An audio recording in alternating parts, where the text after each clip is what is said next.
9번 절입니다. 우리 대한민국이 가만히 있으면 앞으로도 계속 성장할까요?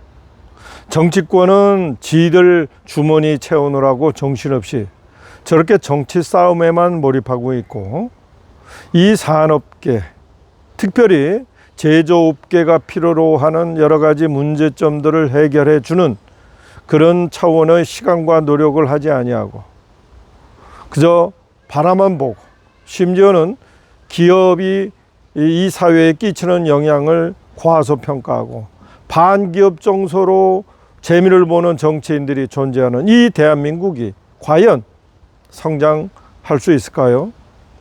인구도 줄어가고 있습니다. 첨단 산업 분야는 의사들 5,000명을 배출한다고 얘기를 합니다. 한마디로 미쳐 돌아가고 있는 것이죠. 이 미친 대한민국 정치계가 과연 이 대한민국을 성장할 수 있는 나라로 이끌어갈 수 있겠습니까? 아침에 신문을 보니까 송전선로 때문에 공장 가동이 예정된 가동 시간에 5년 이상 지연되고 있다고 합니다.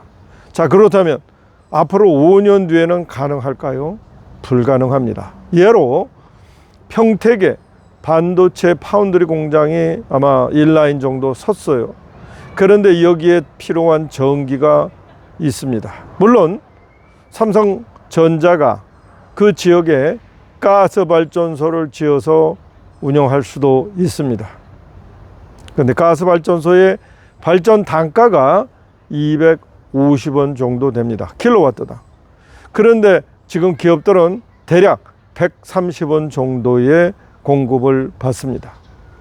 그러면 전기료가 배 이상을 나온다는 얘기입니다.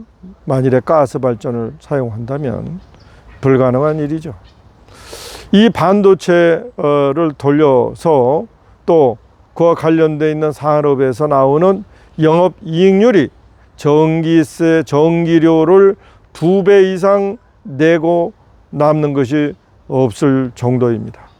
자, 이런 가운데 이 대한민국의 정치권은 지금 무엇을 하고 있습니까?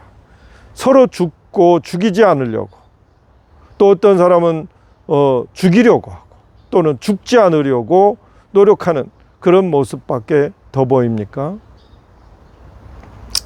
국민의힘은 국민들에게 진짜로 필요로 하는 정보를 제공하지 않고 있습니다. 자, 이런 식으로 만일에 송전선로가 문제가 된다. 그러면 몇 가지 대안이 있어야 되지 않겠습니까? 그 대안을 누가 만들어냅니까? 공무원들이 그야말로 근본적인 대책을 만들어낼 수 있습니까? 미국 같은 경우에는 모든 전략과 그 방법은 의회에서 나옵니다. 당연히 그래야 되겠죠. 대한민국의 이 정치인들은 이렇게 공부하는 정치인들이 없습니다. 심지어는 이쪽 분야의 전문가도 없습니다. 국민의힘의 국회의원들 중에 이 송전선로 또는 산업기술과 관련된 전문가가 있습니까? 없습니다.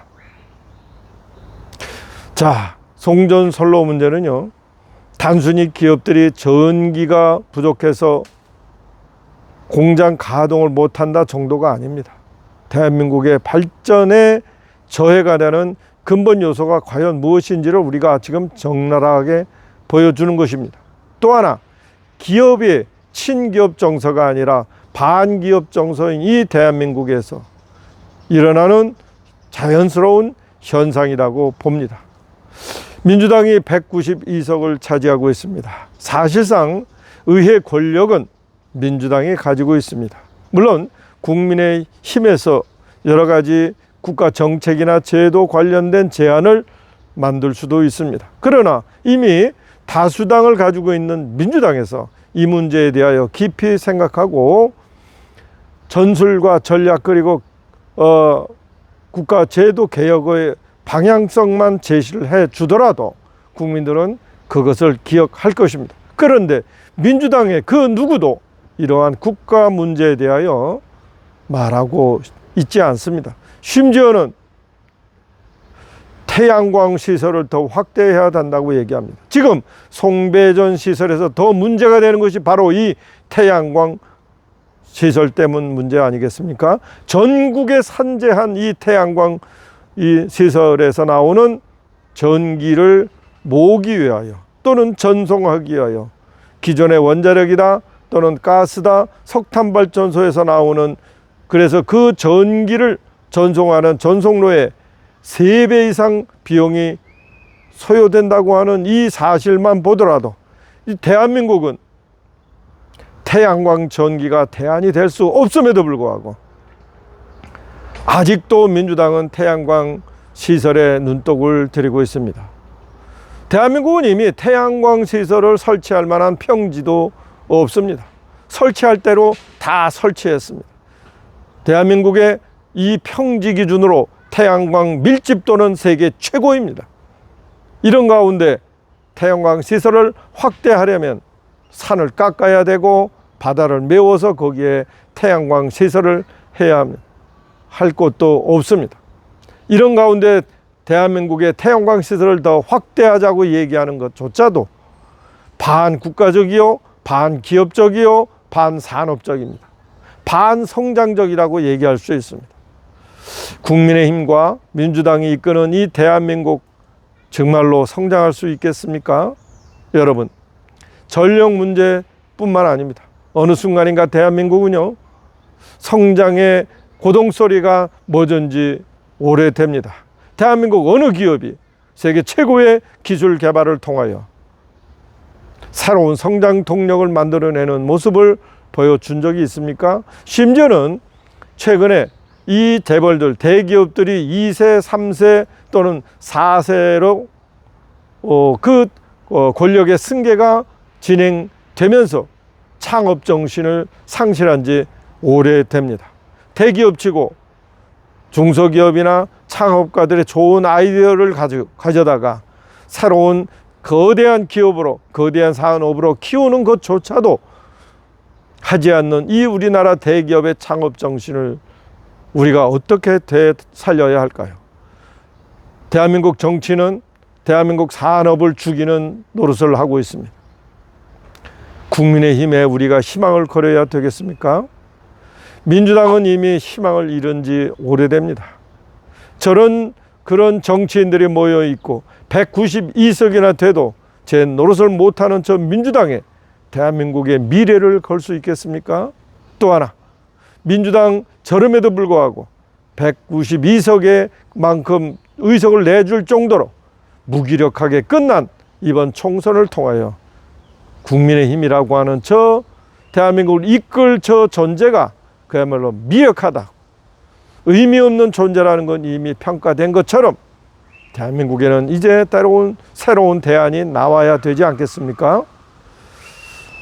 저 같은 이공계 그리고 창업을 준비하는, 창업을 통해서 대한민국의 새로운 산업 발전을 추구하는 저와 같은 기업인들은 어떤 사안을 볼 때 이것이 국민에게 이익이 될 거냐 하는 문제에 차관점을 가집니다. 물론 그 이익을 통하여 저 자신도 이익을 볼 수 있습니다. 그런데 이 정치인들은 이 나라의 이익이 아니라, 그걸 통해서 자기도 이익을 챙기는 것이 아니라 나라에 손해를 끼치든 말든 오로지 자기의 이익만을 챙기겠다고 하는 이 모습을 적나라하게 보여주고 있습니다. 그 중에 대표적인 것이 사법체계입니다. 대한민국은 어느 순간인가 사법체계가 완전히 고장이 난 듯합니다. 법을 제대로 운영하지 아니하고 자의적으로 자신들의 속한 집단 이익 그리고 자신의 이익을 위하여 사용하는 이 사법체계를 그대로 두고선 대한민국은 법치국가라고 할 수 없습니다.